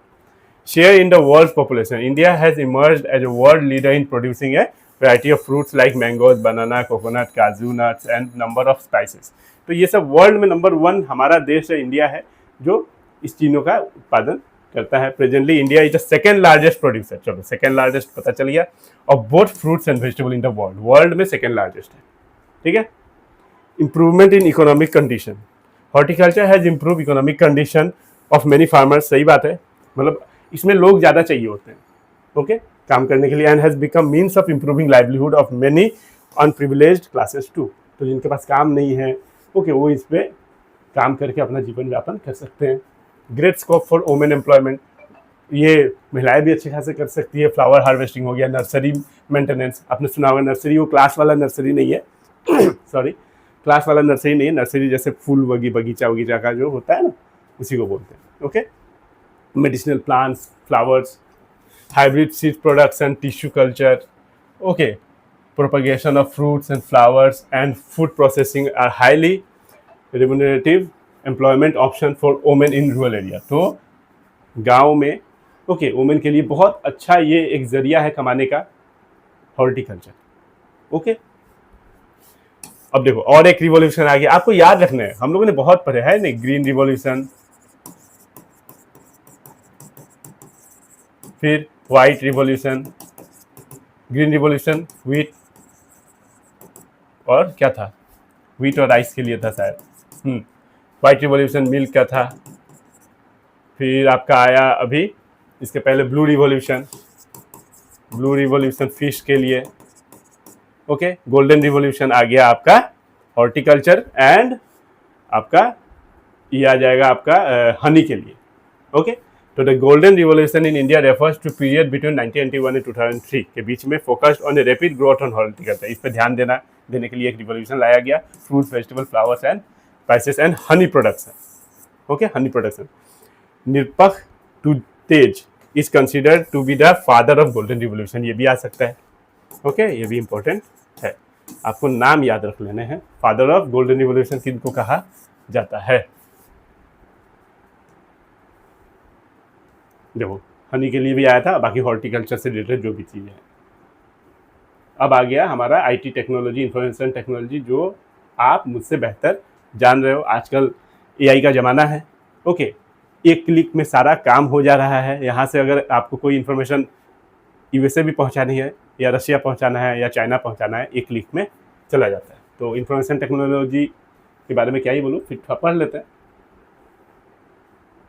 Information technology and artificial intelligence form the backbone of modern life. सही बात है, ये अलग अलग हो गया है। ओके ये एक ही साथ है। Okay information technology and artificial intelligence form the backbone of modern life. Okay ये बैकबोन हो चुका है। अगर एक दिन के लिए भी इंटरनेट बंद कर दिया जाए पूरे दुनिया का, तो मतलब समझो कि पूरा दुनिया ही रुक जाएगा। ओके देख लेते हैं थोड़ा इन्फॉर्मेशन इसके बारे में। तो आप एक पे क्या 10 पेज भी लिख सकते हो। Information technology refers to that branch of engineering का branch, okay, that deals with the use of computers, telecommunications to retrieve and store and transmit the information. It also has potential of employment generation in rural area. Okay, rural क्या urban में भी आप देख ही रहे हो, IT sector है गुड़गांव वगैरह में, और रूरल एरिया में भी अच्छा खासा योगदान है, क्योंकि लोग अब गांव में बैठ के हर चीज़ की जानकारी ले सकते हैं, पढ़ सकते हैं, पढ़ा सकते हैं और काम कर सकते हैं। IT can provide information about new agriculture practice can reach through internet से, आप यूट्यूब वीडियो से, व्हाट्सएप से, ये सब आप नए नए एग्रीकल्चर प्रैक्टिस वगैरह भी देखा जाता है, कहीं जाने की ज़रूरत नहीं है। ये बहुत फ़ायदे की चीज़ है। ये जस्ट एन एग्जाम्पल है। ओके ये जस्ट एन एग्जाम्पल है। यूज ऑफ इंफॉर्मेशन टेक्नोलॉजी ये भी देख लेते हैं। ऑनलाइन लर्निंग है। Okay students use computer and internet for digital classes, आप देख ही रहे हो जो चल रहा है अभी। Okay communication, people send mails, chats, make video call across the world in second. Banking, online banking हो गया है, फ़ोन पे, गूगल पे, पेटीएम वगैरह सब आ ही गया। शॉपिंग ऑनलाइन हो गया, आपका फ्लिपकार्ट, अमेजन, मीशो, जो भी आप बोल लो। ओके रिकॉर्ड कीपिंग, कोई भी चीज़ का रिकॉर्ड कीपिंग, चाहे वो हॉस्पिटल हो, चाहे वो स्कूल हो, चाहे वो कोई भी संस्था हो, आपका हर चीज़ का रिपोर्ट आजकल डेटाबेस में है कंप्यूटर के। अब आता है next topic, sustainable development and organic farming. दो टॉपिक है। ओके सस्टेनेबल डेवलपमेंट क्या होता है, एकदम सिंपल तरीके से मैं बता देता हूँ, डेफिनेशन तो देखेंगे ही। अपने रिसोर्सेज को इस तरीके से यूज करना ताकि हम आने वाले जनरेशन के लिए छोड़ के जा सकें। ओके ये नहीं कि पेड़ है तो पूरा पेड़ ही खत्म करके जा रहा है, पेट्रोल है तो पूरा पेट्रोल ही खत्म करके जा रहा है, ऐसा नहीं। आने वाले जनरेशन के लिए भी तो छोड़ के जाना है। वो अब वो जनरेशन आएगी, वो भी तो सोचेगी कि आने वाले जनरेशन के लिए छोड़ के जाए। अभी तो दुनिया लंबी चलने वाली है, ये सुनो। तो ये नहीं कि सिर्फ स्वार्थी नहीं बनना है कि सारा चीज़ खत्म करो, आने वाला जनरेशन देखा जाएगा, पेड़ काटो, ये करो, वो करो। अगर एक पेड़ कट रहा है तो 10 पेड़ लगाओ भी। ओके तो sustainable development is a way to grow and improve human life without hurting the earth. Okay resources इस तरीके से यूज करना है ताकि किसी को, मतलब जो पृथ्वी है हमारी, जो अर्थ है, उसको हर्ट ना पहुँचे।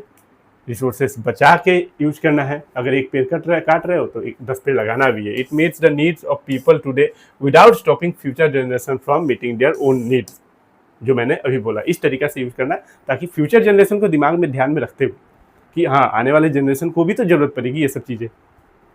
ओके, आप यहाँ से और अच्छे से समझ सकते हो।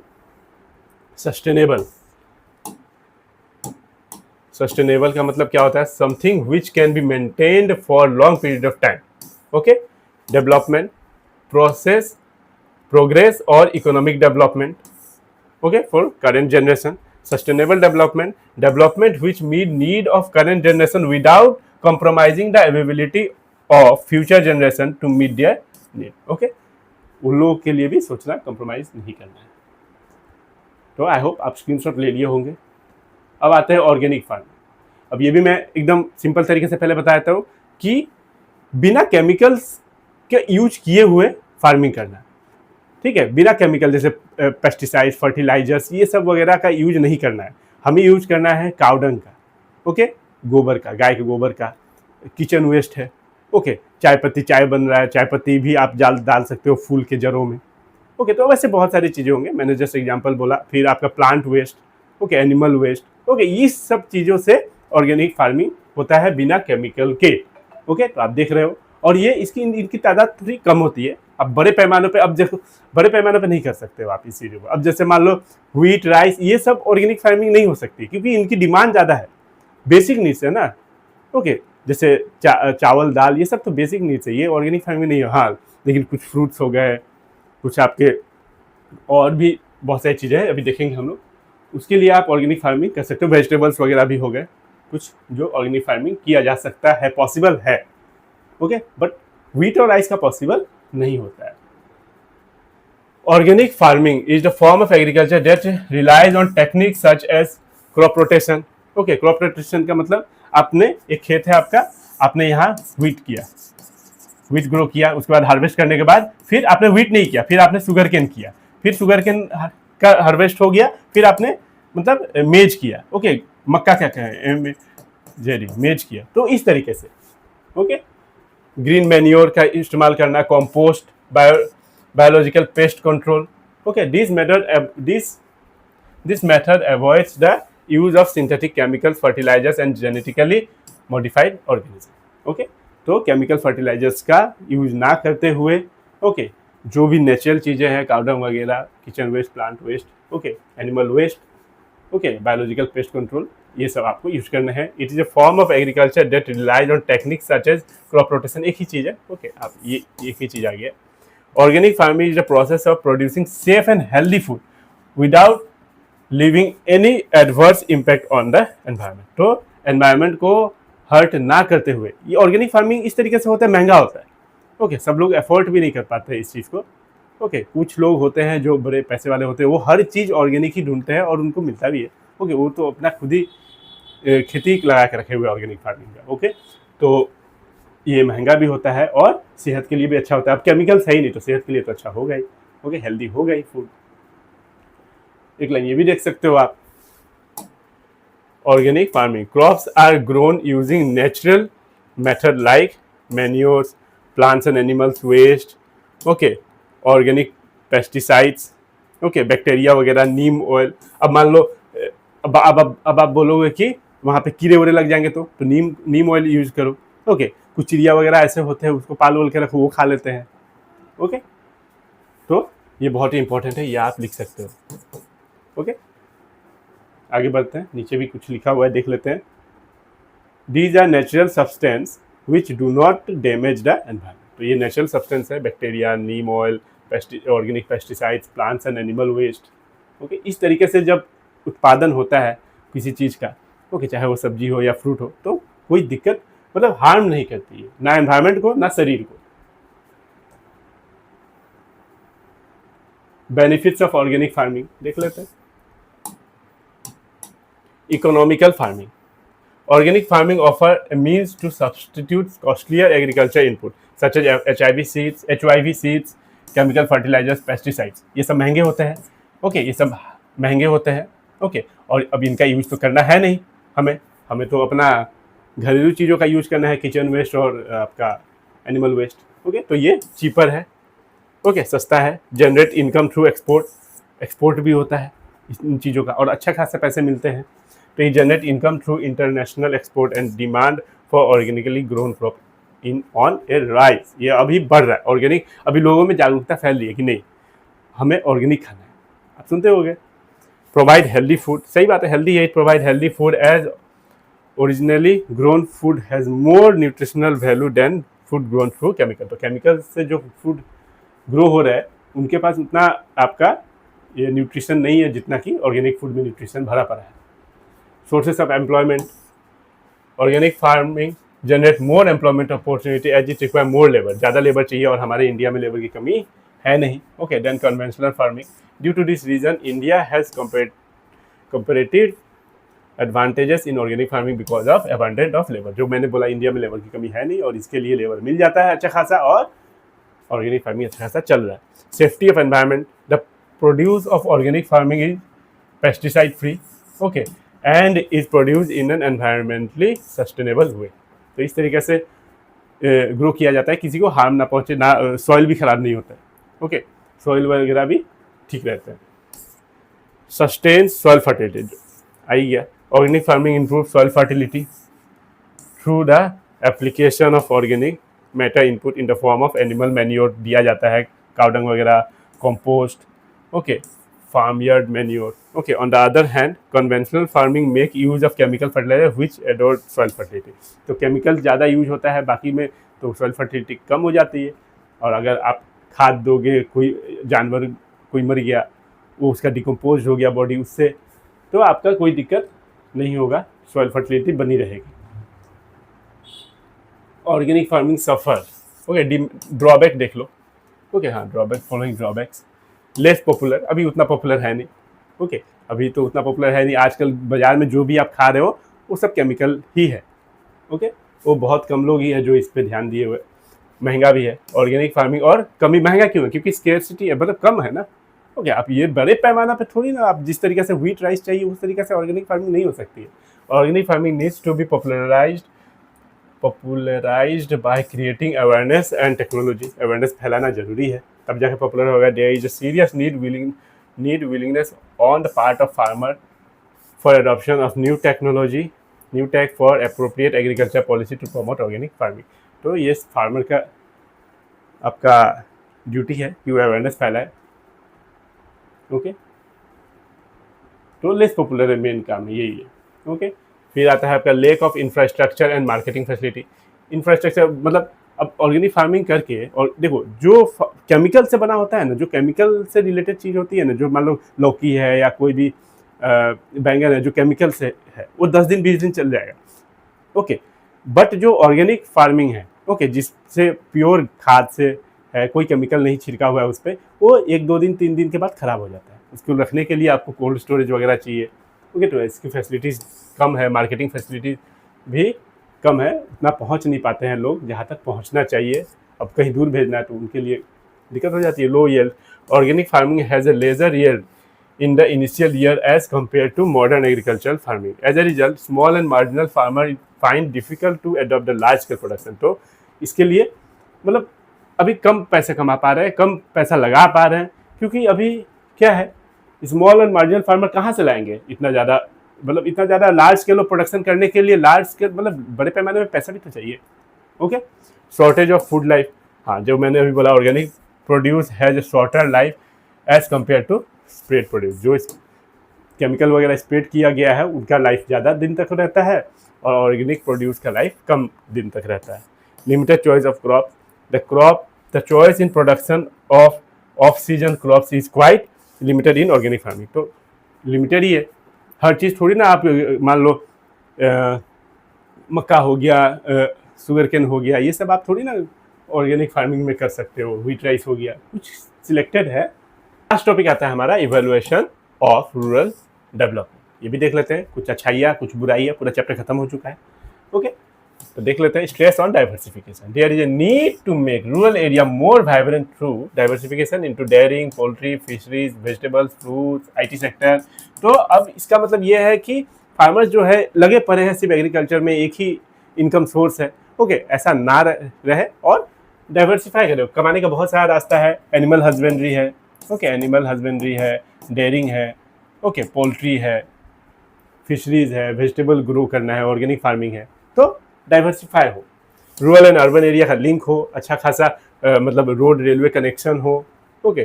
फिर link up to rural production centre with the urban area, rural से अर्बन तक पहुँचे, ओके। गांव से शहर तक सामान पहुँचे, इसके लिए कोई दिक्कत ना हो, गांव से ये अपना एक्सपोर्ट कर सके, फॉरेन तक भी पहुँचे, okay. To realise higher return on the investment, क्योंकि इतनी मेहनत करते हैं तो इस चीज़ को प्रमोट करना सरकार का काम है। बेटर फैसिलिटीज़ मिले, okay. Infrastructure elements like credit facilities मिले गवर्नमेंट के द्वारा, मार्केटिंग फैसिलिटीज़ मिले, ओके। स्टेट एग्रीकल्चर डिपार्टमेंट जो है वो सब्सिडीज़ वगैरह का ध्यान दे, फार्मर्स फ्रेंडली एग्रीकल्चर पॉलिसीज इस तरीक़ा से हो जो फार्मर्स के हित में हो, okay. Constant appraisal and dialogue between the farmers group, farmer का जो ग्रुप है, मान लो कुछ फार्मर्स का कोऑपरेटिव सोसाइटी बनाया हुआ है, उनको मान लो अच्छा काम कर रहे हैं तो उनको कुछ मिलना चाहिए गवर्नमेंट की तरफ से ताकि वो मोटिवेट हो करने में। और the aim to achieve full potential of rural sector को अच्छे से इम्प्रूव करें, ओके। लास्ट है more emphasize on sustainable development, okay. Sustainable development तो सबसे इंपॉर्टेंट है। अगर काम करना है तो इस तरीके से काम करना है, इस रिसोर्सेज को इस तरीके से यूज करना है ताकि हमारे आने वाले जनरेशन के लिए भी कोई दिक्कत ना हो, कोई कमी ना रह जाए। पता चला कि पेट्रोल है, पेट्रोल पूरा हम लोग ही खत्म कर दी, तो ऐसा नहीं है। There is a need to invest और procure alternate set of eco-friendly technologies that leads to sustainable development in different circumstances। हम अगर कोई टेक्नोलॉजी यूज कर रहे हैं तो उससे अच्छा बना के जाए, ओके। मतलब आने वाले जनरेशन को हम जो जी रहे हैं जीवन, उससे अच्छा जीवन देने की कोशिश करें, ओके। बिना वेस्ट किए, बिना मतलब कोई भी चीज़ को बिना हार्म पहुंचाए, तो वही है सस्टेनेबल डेवलपमेंट। तो बस बच्चों यहीं तक था चैप्टर। देखो वीडियो लंबी हो जाती है क्योंकि हम लोग हर एक चीज़ डिटेल में पढ़ रहे हैं, ओके। ऐसा तो मैं कर सकता हूँ ना कि ये हेडिंग है, ओके, ये हेडिंग है और ये 2 पॉइंट लिख के इतना पे तो हो जाएगा कंप्लीट, लेकिन ये भी लिखना है, ओके। तो मतलब ज़्यादा देखो जो भी लिखा हुआ है बहुत ईजी वे में लिखा हुआ है, ओके। आप एक बार देखोगे आप खुद बना के भी लिख सकते हो, ओके। आपको बस एक बार ये पॉइंट्स पता रहने चाहिए और एक बार बस रीडिंग अगर आपका हो जाए तो आप ये सेंटेंस तो खुद भी बना सकते हो, यस और नो। तो बस इसीलिए वीडियो लंबी हो जाती है क्योंकि हम लोग एक भी टॉपिक स्किप नहीं करते, क्योंकि एग्जाम में कुछ भी आ सकता है, बोर्ड एग्जाम है, सीवीटी है, हमें आगे और पढ़ना है, तो इसीलिए वीडियो लंबी हो जाती है। तो आप लोग एक बार पेशेंस के साथ देख लो, आपका पूरा चैप्टर कंप्लीट हो जाएगा। और पूरा चैप्टर 2 वीडियो में कंप्लीट हो गया, 1-1 घंटा का होगा 2 वीडियो, 1 घंटा का पहला वीडियो, 1 घंटा का ये चैप्टर कंप्लीट। थोड़ा तो आपको भी मेहनत करना होगा। तो बस मिलते हैं नेक्स्ट वीडियो में एक नए चैप्टर के साथ। अगर तब तक वीडियो अच्छी लगी हो, क्योंकि मैंने हर एक चीज़ सिंपल लैंग्वेज में समझाया है, जो मुझे मेरे दिमाग में जो आता है उस तरीके से, जो हमारा जनरल एग्जाम्पल जो होता है उस तरीके से मैं समझाया। तो अगर आप लोगों को अच्छे से समझ में आया हो तो बस do like share and subscribe the channel.